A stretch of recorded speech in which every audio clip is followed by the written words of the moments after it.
Hi friends, welcome to சமையல் செய். எல்லாரும் எப்படி இருக்கீங்க? நல்லா இருக்கீங்களா?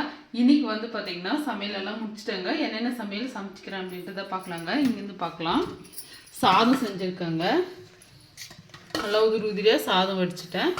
பிரேக்ஃபாஸ்ட் பாத்தீங்கன்னா தோசை தாங்க செஞ்சிருக்கேன். நல்லா இருக்கும் இந்த தோசை சாப்பிட்றதுக்கு.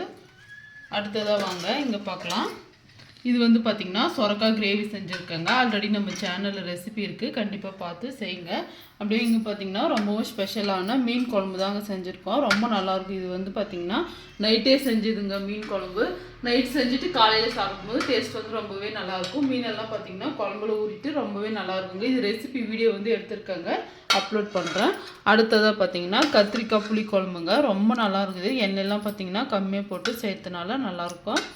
அடுத்ததாக பார்த்தீங்கன்னா இது சுண்டைக்காய் சட்னிங்க. இந்த சுண்டைக்காய் பார்த்தீங்கன்னா நல்லா வந்து இடிச்சிட்டு நல்லா ஒரு வாட்டி தண்ணியில் நல்லா அலசிட்டு செய்யணுங்க. அது மாதிரி செஞ்சுருக்கேன். ரொம்பவே டேஸ்ட்டாக இருக்கும். இதுக்கு முன்னாடி பார்த்தீங்கன்னா ஆல்ரெடி நான் வீடியோ அப்லோட் பண்ணியிருக்காங்க.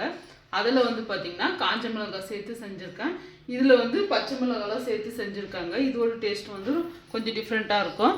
தோசைக்கு பார்த்தீங்கன்னா பருப்பு குழம்புங்க.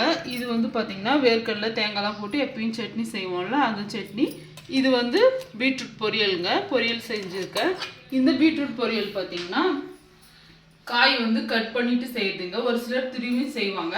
நான் பார்த்தீங்கன்னா அது போல் செய்ய மாட்டேன். இது போல் கட் பண்ணிவிட்டு பச்சை மிளகாய் வெங்காயம் எண்ணெய் கடுகெல்லாம் தாளிச்சிட்டு காயை போட்டு நல்லா வேக வச்சுட்டு அதுக்கப்புறமா கொஞ்சமாக வந்து தேங்காய் துருவி சேர்த்துக்கணுங்க. ரொம்பவே சிம்பிளாக வந்து ரெடி ஆயிடும். அடுத்ததாக வாங்க இப்போ ஆம்லெட் செய்ய போகிறேன். ஆம்லெட் தாங்க செய்கிறேன். எண்ணெய் போட்டேங்க. இப்போ முட்டை போட்டு போகிறேன்.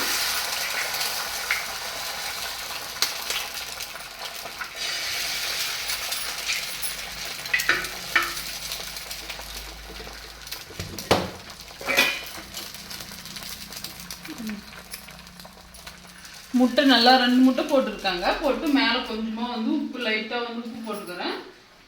இது கூட கொஞ்சமாக வந்து சால்ட்டும் மிளகு தூள் போட்டு உப்பு போட்டுட்டு இதுக்கப்புறமா பார்த்தீங்கன்னா கொஞ்சமாக மிளகாய் தூள் சேர்த்துக்கிறாங்க. சேர்த்துட்டு எண்ணெய் கொஞ்சம் சேர்த்துக்க போகிறேன். சும்மா லைட்டாக கொஞ்சமாக எண்ணெய் சேர்த்துக்கலாம்.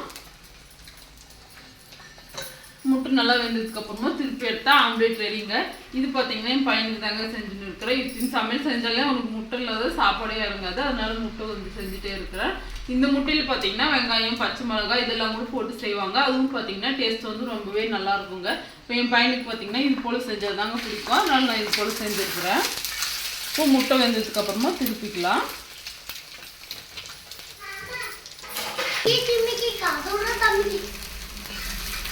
முட்டை ஆம்லேட் வந்து பார்த்தீங்கன்னா ரெடிங்க. நான் பார்த்தீங்கன்னா இது போல் தாங்க செஞ்சு கொடுப்பேன். ரொம்பவே விரும்பி சாப்பிடுவாங்க. இந்த வீடியோ உங்களுக்கு பிடிச்சிருக்குன்னு நினைக்கிறேன். பிடிச்சிருந்தா மறக்காம சமையல் செய் சேனலுக்கு ஒரு சப்ஸ்கிரைப் செய்யுங்க. அடுத்ததாக லஞ்ச் பாக்ஸ் வீடியோ வந்து வருங்க, பாருங்கள்.